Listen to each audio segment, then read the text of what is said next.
All right, let's take a look at another test. And this is one of my favorite topics. We're in multivariable calculus, also known as Math 265, the third exam, which means integration. And this really is going to have a good challenge. Make sure we get our geometry down and really stretch us a little bit. So it's going to be fun. And of course, as we always do, we start by putting our name, because if we don't put our name, we can't get the credit. And we're ready to begin. Number 1. Solve the following integral by reversing the order of integration. Now, of course, it tells us to reverse the order of integration so we know what to do, but we kind of have a hint that we'd have a struggle. So if you look at the way it's currently written, and actually let's write it in a slightly different way. So this is 0 to 8, integral the cubed root of x to 2 of 1 over y to the fourth plus 1 dy dx. So it says right now you first integrate with respect to y, so the order matters here. And 1 over y to the fourth plus 1, that's not so easy to integrate. Now, it can be done. The thing that you do is you realize that y to the fourth plus 1 factors, and it factors as y squared plus root 2y plus 1 times y squared minus root 2y plus 1. And at that point, you're like, what? But it can be done, but definitely not in our time frame. And there should be something beautiful here. So what's going on? Well, the goal is we want to do the same integral. So we'll go ahead and set it up. It's the same function, but we're going to do dx dy. So the question is what goes in these slots. Now it's not just as simple as flipping here, because you got to be a little bit careful. So what do? Well, we start by saying what is our original integral doing? So let's look at our insides. So we're going from y, which is the cubed root of x, right? That's our lower bound, up to y equals 2. Then on the outer layer, we're going from x equals 0 up to x equals 8. Okay, so picture-wise, what do we have? Well, we can spot a couple of things. Of course, it's easy to draw. We'll change colors just to help differentiate from our axes here. So we have our y equals 2. Y equals the cubed root of x. It looks a lot like this. Well, it is x equals y cubed. So it's the cube function just turned on its side. And so, well, okay. So it's doing something like that.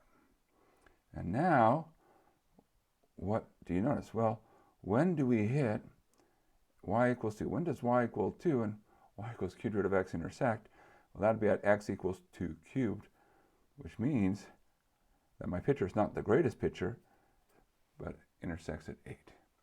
And on the other part is x equals 0.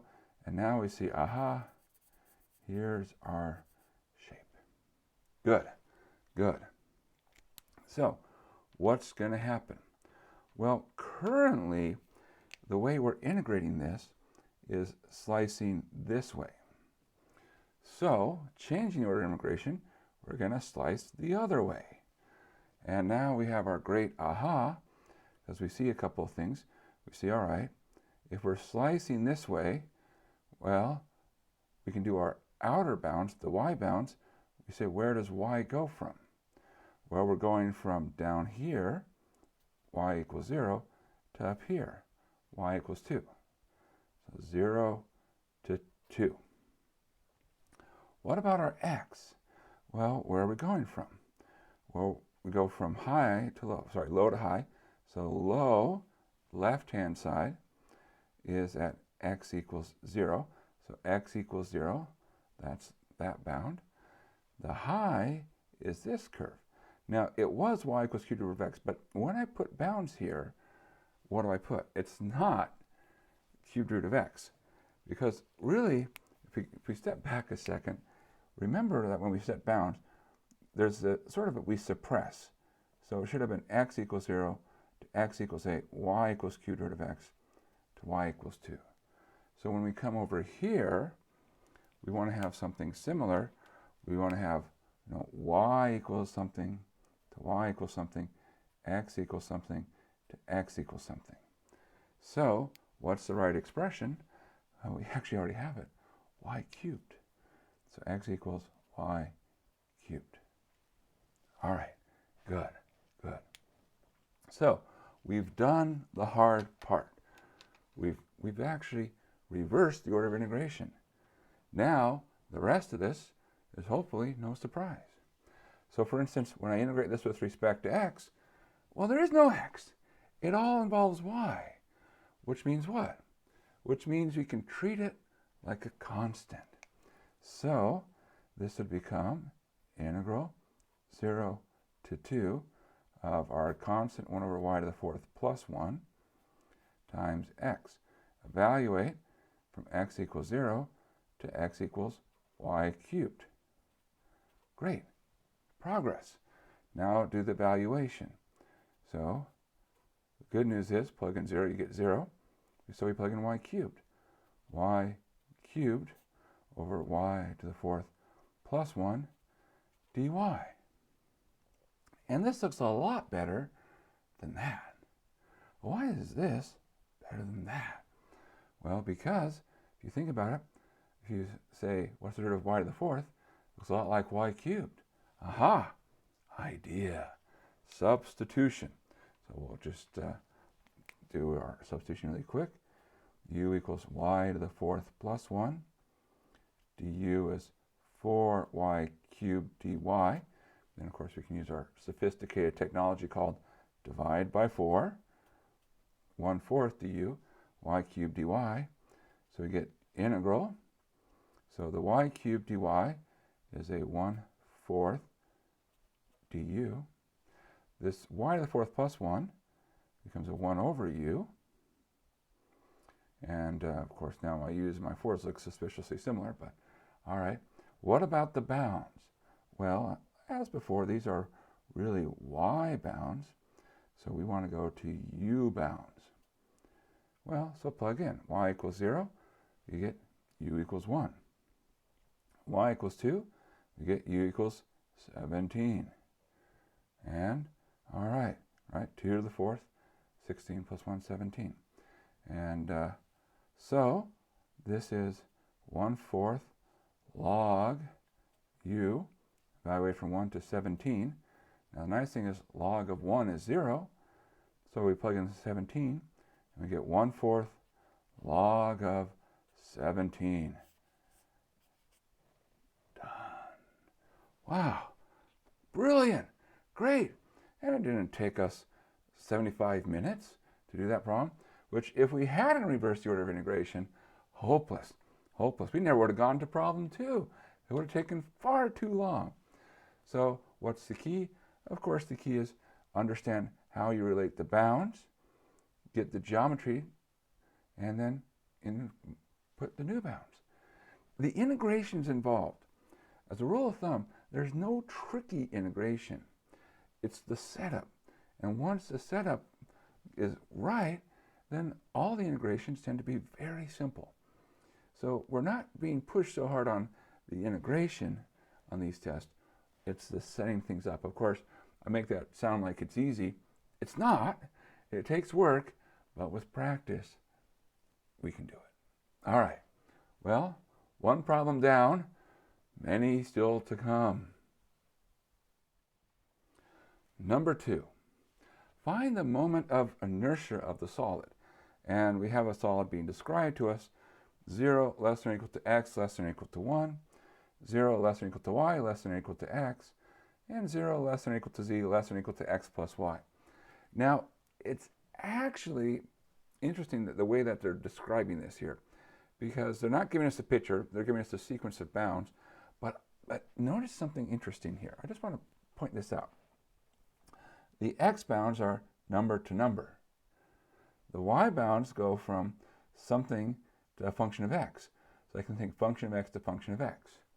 And the z bounds go, there's a function of x and y, function of x and y, which says, lo and behold, they've actually given us a nice way to set up our bounds. So we have to figure out, we're integrating something, and the way we do it is dz, dy, dx, because the outer bounds should always go number to number, 0, 1.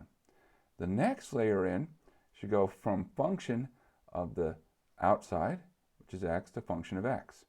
So that's what happens to the next layer, 0 to x.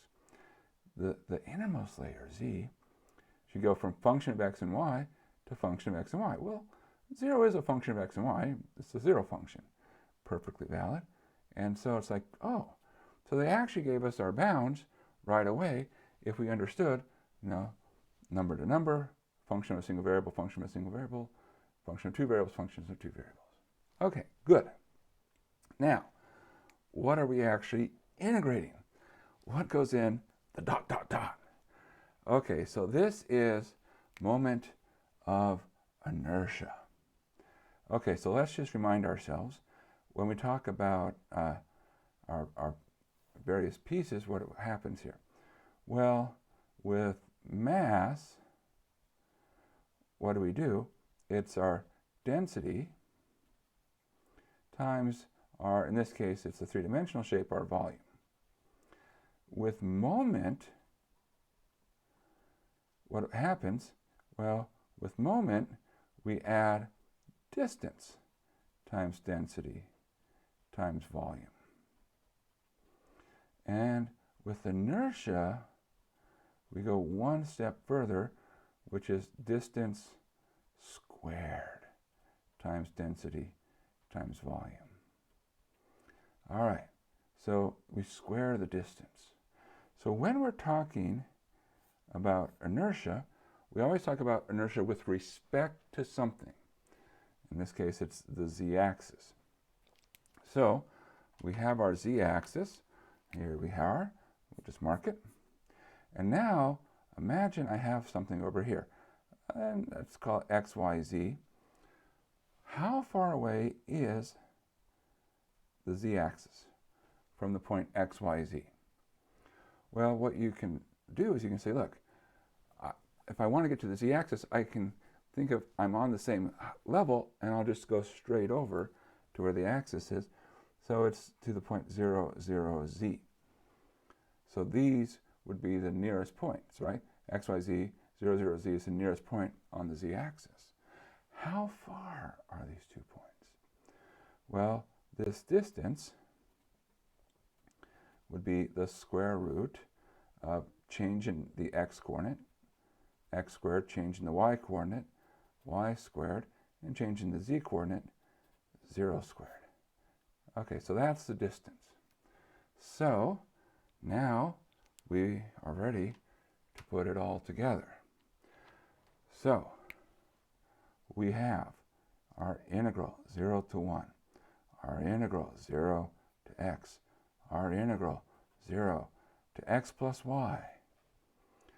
We're going to do distance squared, so here's our distance, square it, the square root goes away.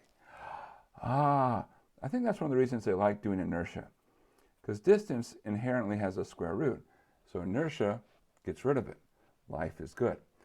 Density, well, that's what this piece here is saying. Our density, delta, is 1. Now what's our volume? Well, our volume is our little piece, dz, dy, dx. And what is this part doing? This is adding all the little pieces together. So this is the inertia of a little tiny part. Add the little parts together. Life is good. So now we've set up our integral. And a lot of the work, again, is the setup.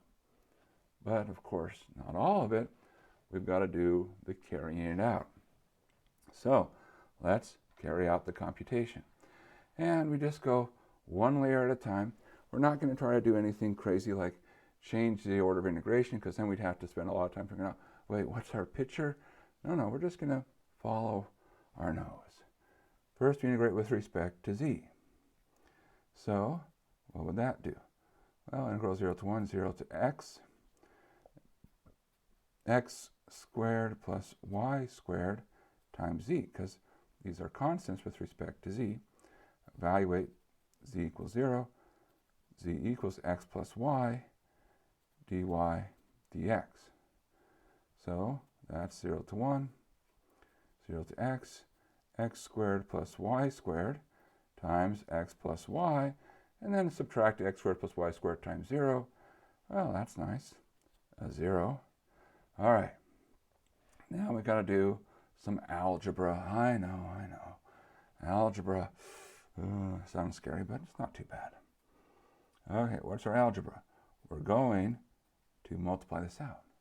So we have x cubed plus yx squared plus xy squared plus y cubed. Okay, dy dx. Now we're ready to integrate with respect to y. We do have y's in here. Those y's are variables. These x's are constants. So integral 0 to 1 of, well, x cubed y, 1/2 y squared x squared, 1/3 xy cubed, 1/4 y to the 4th, and all that we're going to evaluate y equals 0 to y equals x dx. Okay, all right. Nice thing is 0. Easy to plug that in. Plug in x. Well, what do we have? We have x cubed times x to the 4th. 1/2 x squared times x squared, 1/2 x to the 4th. 1/3 x times x cubed, that's 1/3 x to the 4th. 1/4 x to the 4th, yeah, all right, 1/4 x to the 4th. Okay. Now, well, let's do a quick little computation here. What do we have? Well, we have some space over here. Notice everything has x to the 4th, so we really have 1 plus 1/2 plus 1/3 plus 1/4. Well, if we wanted to add all of these, common denominator would be 12. So 12 over 12 plus 6 over 12 plus 4 over 12 plus 3 over 12. And that's 18, 22, 25. So that's 25/12. All right. So going back to our regularly scheduled problem, we say, okay, so this is integral 0 to 1 of 25 over 12 x to the 4th. Well, you integrate, that's x to the 5th, divide by 5. Oh, 5 goes into 25, so that's 5 over 12 x to the 5th. Evaluate from 0 to 1. Now, plug in 0, you get 0. Plug in 1, you get 1. And so we end up with 5/12. And that's the answer. We're done. We're done. So, again, there's a couple things, make sure we get our setup. Make sure to understand that they were being nice to us in the way that they described our shape. Understand how inertia works and that we have our distance squared. And then it's just carefully, methodically work our way through. And life is good. Life is wonderful. 2 problems down, still lots of fun stuff to go. So let's keep going. Number 3. Find the volume of the region bounded below by the plane z equals 1 and above by the sphere x squared plus y squared plus z squared equals 4. All right, well, let's think about the picture. So we're in our 3-dimensional space, and we have 2 regions, right? Or rather, we can say 2 bounding things. We have our sphere, and so we have our sphere here, radius 2, and then what's happening? Well, we're cutting the top of it off. So we have a plane, z equals 1, and so that cuts the top half off. So we're after this piece. Okay, so that's what we're after, and the cap of a sphere. Okay, so maybe we can draw it a little bit nicer here.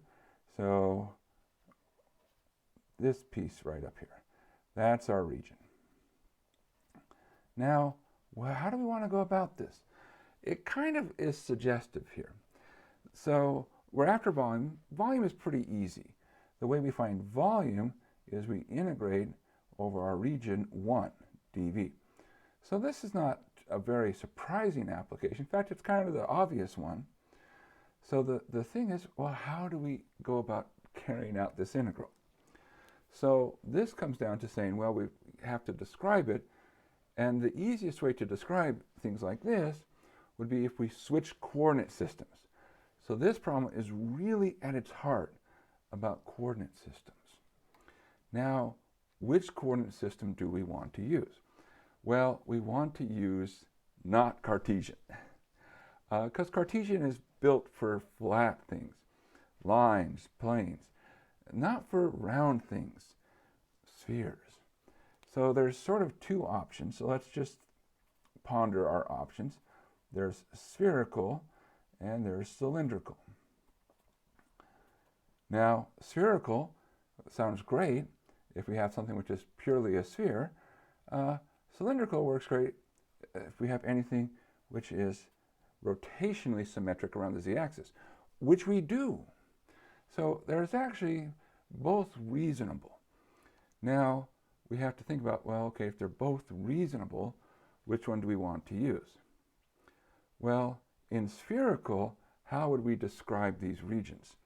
Well, in spherical, we have the sphere of radius 2. Well, that would be rho equals 2, because rho is how far out you go.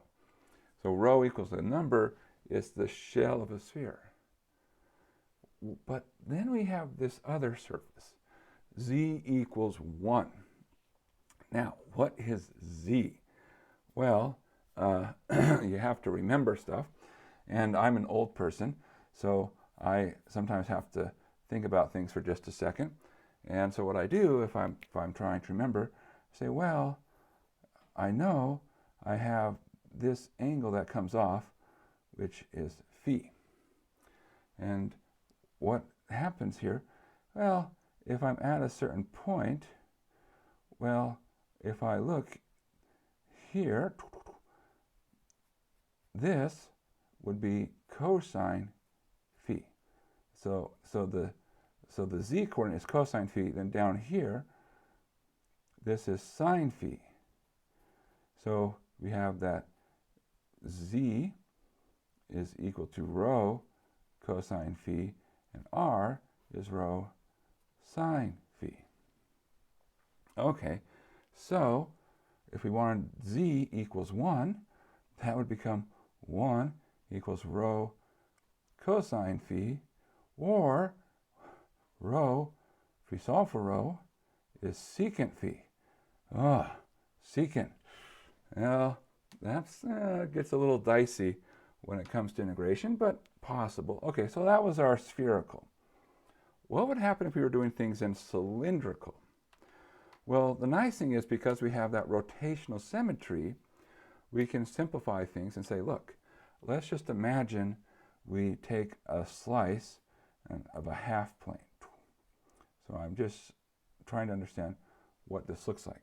So this in particular, I have what I would call ZR. And so the sphere is a circle. And we're not taking the whole circle, we're taking the circle of radius 2 and just the part that's above 1. So we'd have to say, is this part easy to describe? Well, what do we have? Z equals 1, that's easy. And then we have the top here. Well, that would be r squared plus z squared equals 2, or z, excuse me, z 2 squared. Z is the square root of 4 minus r squared. And now you're like, square root of 4 minus r squared, that looks terrible. Maybe secant phi isn't so bad. But remember, something nice happens. When we have our spherical, dv is rho sine of phi d rho d phi d theta. When we have cylindrical, it's r and then dz, dr, d theta. We have an extra r on the outside, and that extra r makes that square root easy to integrate. All right, so I'm going to first do this in terms of cylindrical, because I like cylindrical. I almost only ever go to spherical if it's purely a sphere or cone. If it's those objects, great. Anything else, I try to avoid spherical. Okay, so here we go, cylindrical coordinates. What do we have? Well, we have the following. We have to set it up. So we have to integrate, integrate, integrate. Our volume, our function, excuse me, is 1 r dz dr d theta. Now, theta, rotational symmetry means we go 0 to pi. R, well, where do we go? Now, here, this is at the point 1. Where is that point at? Well, we have to think about it for a second. And we know it's a sphere of radius 1, but we can solve for that. That's no problem. So if z equals 1, we get r squared plus 1 equals 2 squared, 4. So that says, subtract 1, take the square root, and you get root 3. All right, so 0 to root 3. Where does z go from? Well, z goes from 1 up to the square root of 4 minus r squared. So 1 up to square root 4 minus r squared. All right, so we start slowly doing our layers. Integral 0 to 2 pi, integral 0 to root 3, just copying down. Integrate with respect to z. So r is a constant right now. R times z, evaluated, z equals 1 to z equals the square root of 4 minus r squared. dr d theta. Okay, so that's 0 to 2 pi, 0 to root 3, r square root 4 minus r squared, subtract r. Okay. Right, because we plug in z equals square root of 4 minus r squared, subtract, plug in z equals 1. dr d theta. Good. Progress. One layer down. In these problems, there's many layers. It's like onions, right? Layers. And also like onions, there may be tears involved. Well, okay. Well, let's go to our next layer. We're integrating now with respect to r. So we can treat, well, there's no theta, so, okay, so great. When we integrate this part, we can say, oh, if you let u equal 4 minus r squared, then we have du is minus 2r dr, or minus a half du is r dr. So that this would become, if we just do this part, again, I'm focusing on this piece right now. We have minus 1/2 u to the 1/2, right? Du. Because the r dr minus a half du, and then you have that u to the 1/2. Okay, so when we integrate that, what do we get? Well, you add 1 to the exponent, that becomes 3/2, and then multiply by the reciprocal. So minus a half u to the 3/2, and there's a 2/3. We don't need a plus c because we're going to do a definite integral.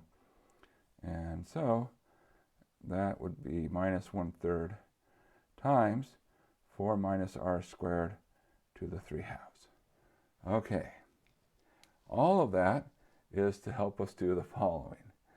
That means that our integral becomes integral 0 to 2 pi of, well, this first part, minus 1/3, 4 minus r squared to the 3/2. That's the first piece. And then the integral of minus r is minus 1/2 r squared.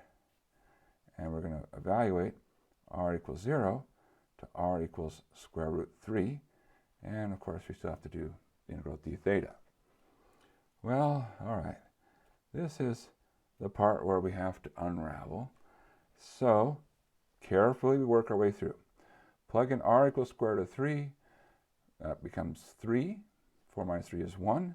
1 to 3/2 is 1. So we have a minus 1/3. Then plug in 3 here. Square root of 3 squared is 3. So minus 3/2. Okay, now plug in 0. So subtract. Plug in 0. We have 4.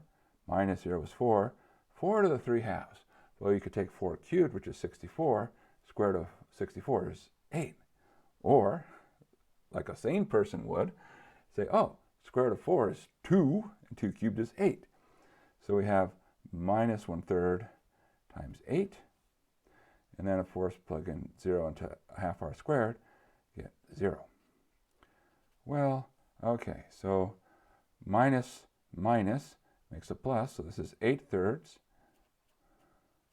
minus 1/3 minus 3/2. Well, okay, common denominator would be 6, so that's 16 over 6, and minus 2 over 6. Of course, we could have put these together and made these 7/3, and minus 9 over 6, and 16 minus 2 minus 9 would be, whoops, over 6 would be 5 over 6. All right, good. Now, one of the reasons that's good is it's a positive number. We're after a volume. If we start getting negative volume, whoops, we know we made a mistake if we got a negative. So we didn't get a negative, so we're good to go. But we're running out of space, so we'll do a little wraparound here. So this is now equal to the integral 0 to 2 pi of 5, 6 d theta. And now we're happy, so that's 5 over 6 theta. Evaluate from 0 to 2 pi. Of course, you plug in 0, you get 0. So this is 5, 6 times 2 pi, and that becomes 5 over 3 pi. 5/3 pi. Life is good. And unfortunately, we've used up all our space, so I'll just say it can be set up in spherical. It's not so bad. It can be done, but you only need to do it once, right? So if you did it spherical, awesome. Do it cylindrical, wonderful. The important thing is do something. Get the points. We're after the points. I mean, we're after doing the love of math, right? But in the meantime, let's get some points. And okay, whew. Problems like this really do test you geometrically, which is why this sometimes is one of the harder things if you can't visualize. So draw simple pictures. You know, you don't have to be a great artist to say, oh, sphere, plane, let's look at slices. And looking at slices is a wonderful way to understand things. Anyways, all right. 3 problems down. Still a bunch more to go. So let's keep going. Number 4.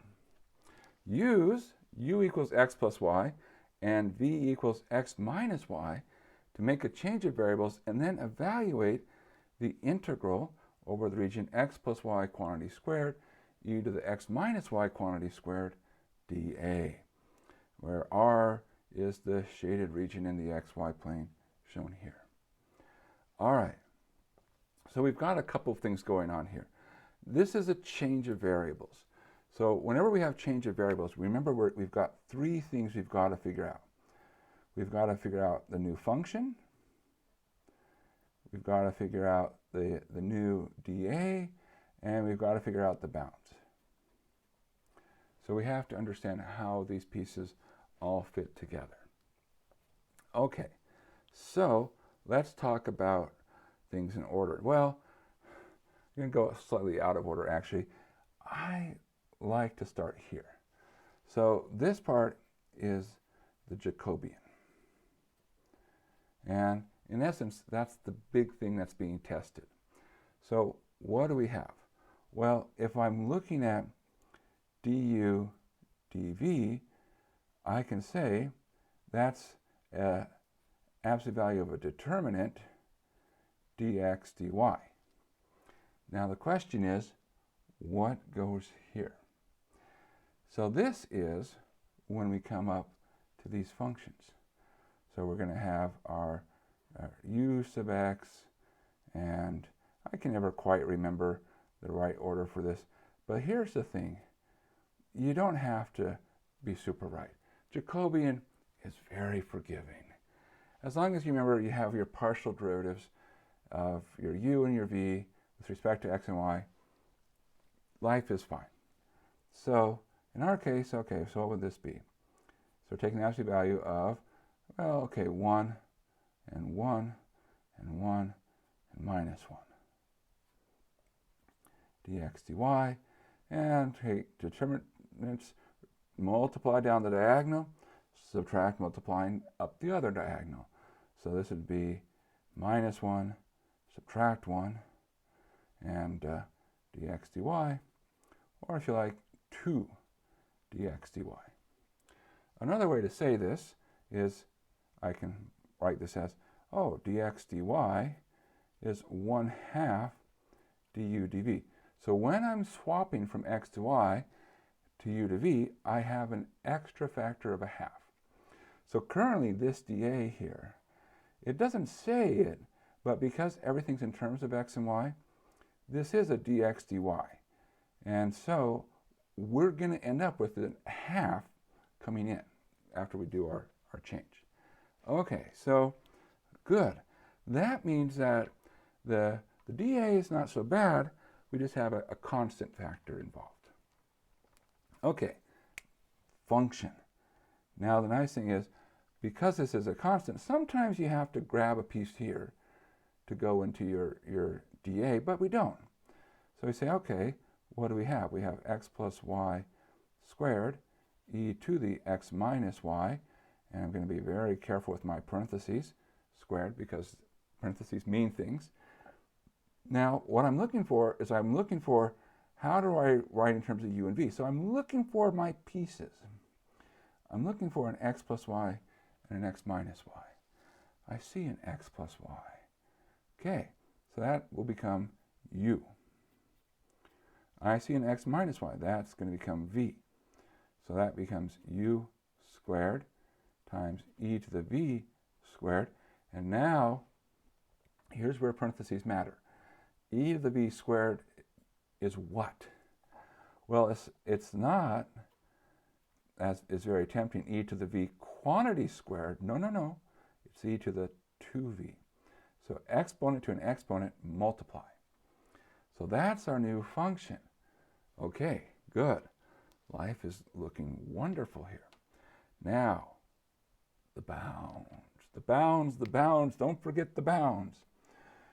So what we're going to do is we're going to look at these bounds and say, could we write these bounds in terms of these pieces, x plus y, x minus y? Well, for instance, y equals minus x plus 1, that's the same as x plus y equals 1, right? Because I could add x to both sides. I say, well, wait, if we have that, that's the same as u equals 1. And we can do the same thing in all four corners, right? So here, add x again, x plus y equals negative 1. That's u equals negative 1. Now here, I see y equals x plus 1.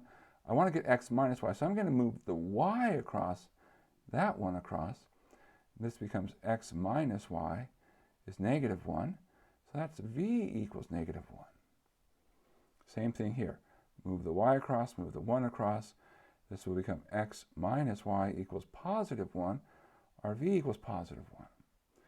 So these are our new bounding curves in the UV plane, which means we're going over a square. From -1 to +1, from -1 to +1. All right, so we have all our pieces. And after we've updated everything, things are going to get a little bit simpler, right? Because, okay, we're integrating over our region. We have our new function, u squared e to the 2v. We have our half. And now we pause for just a moment here and say, is it better to do du dv or dv du? And the answer is, they're both easy, right? There's not one that's better than the other. Sometimes order matters. Sometimes it doesn't. This is a case where it doesn't. And well, okay, our v bounds go from -1 to +1. Our u bounds go from -1 to +1. And good. We've made a change of variables. Done. There. But we're not done with the problem, because we then have to evaluate. Okay. So, well, we'll do it one layer at a time. Okay. So 1/2 integral -1 to 1. We're integrating first with respect to u. 1/3 u cubed e to the 2v. Evaluate u equal -1 to u equals +1. And dv. Okay. So when we, whoops, it doesn't look like I put my -1 there. There's a -1 there. -1. So when we plug in 1, well, we get 1. When we plug in -1, we get -1. So if we just do it on just this piece, it's really going to become 1 subtract -1, which is a 2. So that gives us a 2. There's a half. So the 2 and the half cancel. We can bring the 1/3 out. So 1/3 integral -1 to 1 of e to the 2v dv. So that would give us 1/6 e to the 2v, because now we can integrate. And we evaluate from -1 to +1. And we end up with 1/6 e to the 2. Subtract e to the -2. And we're done. That's the answer. Wow. Cool, cool, cool, cool. So whenever you're doing change of variables, remember, how do you handle the dA, the function, the bounds? Rewrite things once you have those three pieces, because integrals always come down to those three things. How do you break things up? What's your function? What are your bounds? And then the integral, of course, as always, is not a hard integral. That's the goal. We're not testing you on the integration, really. We're testing you on, can you set things up? All right, well, we're over halfway. All right, let's keep going. Number 5. Match each of the following vector fields with the corresponding plot. Write the answer in the box in front of the vector field. All right, so what's going on here? So we have vector fields, and so what does that mean? At every point, it's not a function, it's a vector. And so we have to think about what's going on. Well, we can see we have, for example, f of xy equals y comma x. And so that says at f of 1, 1, just as an example, there's a vector 1, 1, which means if I came over to 1, 1, I should be pointing, so if here's 1, 1, I should be pointing like that. So we can look, say, okay, where do we point in the right direction at 1, 1? And, well, so we should be pointing directly up this way, and so that's B, right? Because all the rest of them are pointing in the wrong directions. And it's really that simple, right? You just sort of pick a couple points, and you say, what's going on? Now here, what do we see? 2 comma y. Notice the x value is always 2, which means that our arrow should always be pointing to the right, right? We should always be going to the right. Here we have something's going to the left. So we know this is not A. And similarly, we know that this is not B as well, but we've already said that this is B. All right, so we say, okay, great. So we have these two candidates left, because these always point more or less to the right direction. But now we say, okay, what's happening? Well, we have our 2 comma y. And so we have to sort of look at the pictures and say, these two do look a lot alike, so we have to be ever so careful. But if we look at our pictures, well, say we look over here, what should be true? The higher up we go, the faster our arrow should be. Okay, I'll be honest with you. I'm looking at these for the first time, and it can be a little daunting to sort of say qualitatively what's going on, because what should be true? Well, the further down you go, the steeper your arrow should get, and that's certainly true here. But I would say, my guess is, I'm going to think D for right now, and I'll come back and play around with this a little bit more. We notice, of course, here, x squared over 4 comma y, again, what do we see? It's always positive in the first entry, but notice what happens. The further out you are from the axis, the bigger your x change. So at your vertical axis here, this is x equals 0, you should have no change in y, which is what we actually have. Here we do have change in y. So that tells me that, again, this should be either B or C or D, but I see because at x equals 0, there's no change in the x direction. Here at x equals 0, there is change. Then that means that, yes, this is D, and yes, this is C. Okay. What about this one?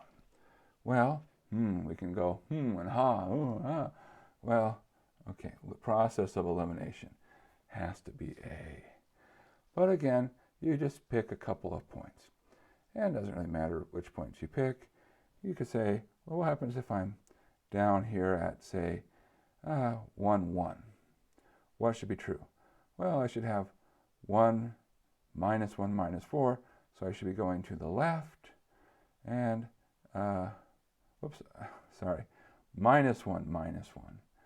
So I should be going to the left and going up ever so slightly. Well, is that true? It can be hard to tell. Maybe let's move out a little bit. So let's go here, down here is like 3, 3. So 3, negative 3. 9 minus 9 minus 4, I should be going down. And 3 minus 3 should be going left. So yes. Okay, and that matches this picture, and none of the others do. All right, and I know I'm humming and hawing a lot here, but in essence, it really is just a matter of pick a couple points, draw what the arrows would be at those points, and do they match? And if they do, life is good. And if they don't, well, you've eliminated things, and you can move on. All right, now the important part, which is where all the points are, and they gave us no space for, so it must be really easy. The divergence of f. Now, how do we find divergence? Well, divergence takes a vector valued function, makes what's called a scalar function. So we're going to do partial x of the first entry, x squared plus 3y, plus partial y of the second entry, cosine xy minus tangent z, and partial z of the last entry, z e to the z plus 5xy squared. So that's how you do divergence. It's the sum of the partial derivatives. Partial x for the first, partial y for the second, partial z for the third.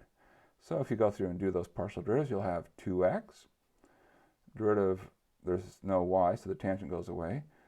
Here, there's no x, so that goes away. Derivative of cosine is negative sine. We're taking derivative with respect to y, so x is a constant. So we'll have an x come out, minus sine, minus x sine xy. And then the derivative of z e to the z is product rule. So we'll have derivative of the first times the second plus the first times the derivative of the second. And then the derivative of 5xy squared is going to be 0, because at that point we're taking derivative with respect to z. All right, good. Well, even if we struggle with the first part, we got the second part. Life is good. All right, let's keep going. Number 6. Consider the conservative vector field, and we have this vector field. It's a two-dimensional one. Find a potential function f of xy. Well, okay, what does that mean? Well, it says that capital F is gradient of f. And in other words, this first thing is the partial derivative with respect to x, and the second thing is the partial derivative with respect to y. All right, good. Now, how do we find potential functions? Well, there's a couple ways to do it, especially when it's only a potential function with 2. Here's what I like to do. I say, all right, well, f is the integral f sub x dx. Okay, that's not very surprising. And, well, okay, so I'm going to integrate the 3x squared e to the 2y plus 4x cubed dx. And doing that, well, treat the e to the 2y like a constant. So we get x cubed times that constant. Here, the integral, that's x to the 4th. And then we have a constant. But what constant? Well, it's constant with respect to x. So in this case, it's just some constant function of y. We also know that f is the integral of f sub y dy. So now we integrate the 2x cubed e to the 2y plus 1 dy. Okay, so x is now constant, y is our variable. So here, constant, e to the 2y, integrate that would be e to the 2y divided by 2. I have a 2 there, how convenient. So that would be x cubed e to the 2y, and then we have plus y plus anything that doesn't depend on y, which in our case is x. So what happens next? Well, we say, well, these are both f. We want to somehow get rid of the constants or figure out what they are. But here's the great aha. The pieces which involve both x and y, this is the overlap, and if it's a conservative vector field, they have to agree. If they don't agree, it's not conservative. The other pieces are actually the missing parts, right? So this d of x really is that x to the 4th. The c of y really is that y. So our function, we take our overlap, we take the other pieces, and then we have an arbitrary constant. Which arbitrary constant will we pick? 0. They might say, well, why do we have an arbitrary constant? Because potential functions aren't unique. Essentially, they're antiderivatives, right? Antiderivatives aren't unique, but notice it says find a potential function. I could add 0, I could add 2, I could add 1,000,000. It doesn't matter. They're all potential functions. So there we go. Our potential function. We've found our potential. Now, part B. Find the integral along the curve f dot dr, where c is a smooth curve from the point -1, 0 to 2, 0. Notice they didn't tell us the curve. All they said is we have this point here, and we'll mark -1, 0, and then we have this point over here, 2, 0, and then there's a curve that goes in between. It could be all over the place. So it could go up here, do a loop, loop again, come back down, and then end up. Maybe this is C. Probably just a straight line will work just as well. But, all right, so we have C. So how do we do it? Well, the great aha is to say, hey, this is like fundamental theorem of calculus. Fundamental theorem of calculus says if I'm integrating, I just evaluate the antiderivative at the endpoints. So, same thing holds here. If this is conservative, this function f, then I use the antiderivative, the potential function, so little f, and evaluate at the endpoint. So I have to know where I start and stop. So I start at -1, 0. I stop at 2, 0. So this would be the function f at 2, 0, subtract the function f at -1, 0. So we start plugging things in. When we plug in x equals 2, y equals 0, we get 8 times 1, e to the 0 is 1, so that's 8. 2 to the 4th is 16. 0 is 0. So 8 plus 16, subtract, okay, now we plug in -1. -1 cubed is -1. E to the 0 is still 1, so that's -1. -1 to the 4th is 1. And 0 is 0. Well, that just crosses out. 8 plus 16 is 24. And we're done. So actually these can be quick because we're using the tools of the fundamental theorem of calculus, which says instead of doing integration, you know, in sort of a hard numerical way, it's just like find the antiderivatives. And just finding the right antiderivative, life is good. And we're done. Wow. Wait, we're not done. There's another problem. Let's take a look at that one, and then we can go party. Number 7, our final problem. Let C be the boundary of the top half of the unit circle oriented counterclockwise as pictured below. So here's our picture, and so we have the top half. Okay, good. Find the circulation of the vector field f of x, y equals this, function, okay, along C. So, of course, here's our curve C. In other words, find the integral of C f dot t ds. Okay, now, if we were actually going to do the integral along the curve, we'd have some interesting integrals ahead. The x sine x squared minus 1, yeah, that's probably doable. The log of e to the 3y plus 4, we probably could succeed. I mean, it's not so clear. But oftentimes, when they have crazy pieces on the inside, it's a clue that something beautiful is about to happen. Well, what's the something beautiful? We're going to use our machinery. Now, there's a couple of hints here. They gave us a nice picture, but notice it's a closed curve, and it bounds a region. So whenever you see closed curves, you should be very suspicious. So we're bounding this region here, and it has a nice orientation. What do I mean by that? Well, imagine you were standing on the plane, and you walked along the curve. What would be true? Well, in terms of the region, you'd say, to the left, to the left. When we walk the curve, we keep the region to the left. All right. It's a good orientation, the correct orientation. So we've set ourselves up for a really cool thing called Green's theorem. Okay, so what does Green's theorem say? It says if you have a correctly oriented curve in a bounded region, that you can integrate not along the curve, but over the region of something dA.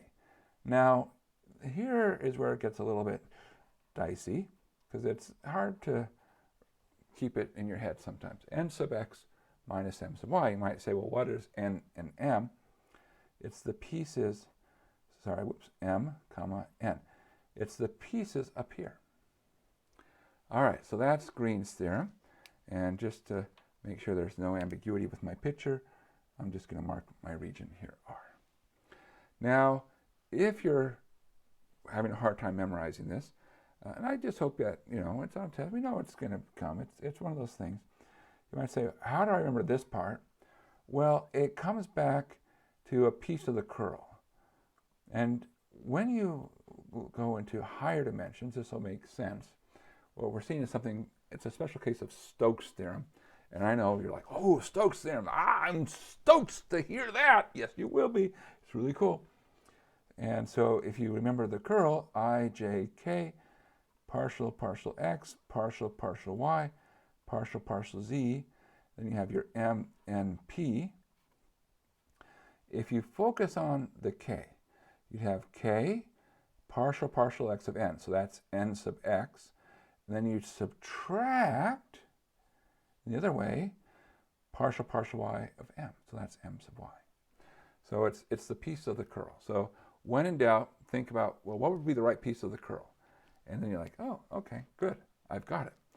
Okay, so we have, if we apply this then, our integral along our curve is equal to the integral over our region. And then we take our pieces. We have n sub x. So we look at this part here, take the derivative with respect to x. Notice that part goes away because there's no x involved. So minus 3x squared. Subtract m sub y. Now, that doesn't have a y. That doesn't have a y. So we're going to subtract derivative of y cubed, 3y squared. And now we have a much more palatable integral to carry out. Okay, but we still have to carry this integral out. Well, we can factor out a negative 3. That's pretty straightforward. Integral over our region of x squared plus y squared dA. How do we integrate this?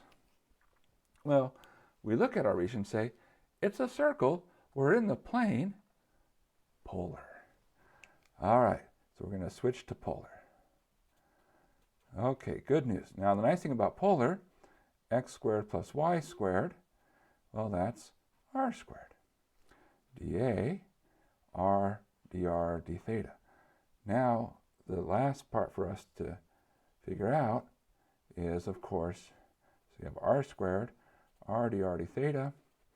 What are our bounds? Well, theta will go from 0 to pi, halfway. And r, little r, goes from the origin out to the edge of the circle. It's a circle radius 1, 0 to 1. So this becomes negative 3, integral 0 to pi.